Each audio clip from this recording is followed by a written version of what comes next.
भगवान श्री कृष्ण ने भगवत गीता में कहा है, असंशयम महाबाहो मनो दुर्निग्रहम चलम अभ्यासेन तु कौन्तेय वैराग्येन च गृह्यते। श्री भगवान कहते हैं, हे महाबाहो, निसंदेह मन चंचल और कठिनता से वश में होने वाला है, परंतु हे कुंती पुत्र, उसे अभ्यास और वैराग्य के द्वारा वश में किया जा सकता है।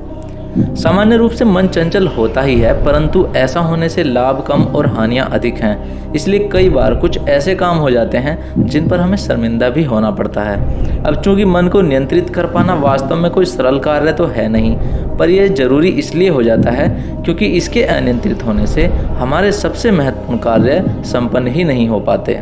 मान लिया आप पढ़ाई करने बैठे और आपकी पसंदीदा फिल्म आ रही है, तो आप सबसे पहले फिल्म देखने जाते हैं। कभी सोचते हैं कि चलो बस थोड़ी देर में मोबाइल देख लेता हूँ, फिर पढ़ूंगा। उसके बाद समय कब निकल गया पता ही नहीं चलता।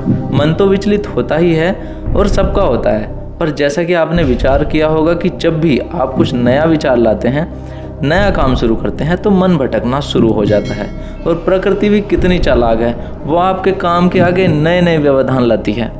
मन की एक और विशेषता यह है कि ये भौतिक संसार में अधिक रम जाता है।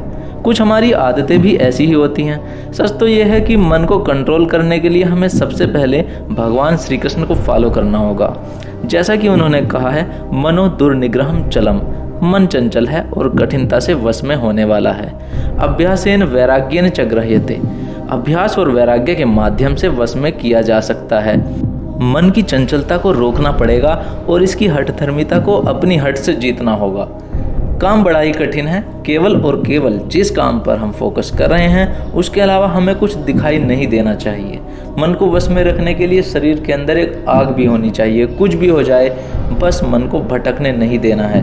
भगवान श्री कृष्ण भी अर्जुन को यही समझाते हैं कि तुम मेरी शरण में आ जाओ, मुझ में लय हो जाओ, उसके बाद तुम्हारे मन के चंचल होने का प्रश्न ही कहाँ उठता है।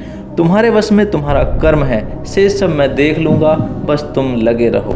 और अंत में मन को वश में करना इसलिए भी ज़रूरी है क्योंकि एक ही जीवन मिला है हमें, इसलिए इसको भी दूसरे की शर्तों पर जिए तो क्या जिए।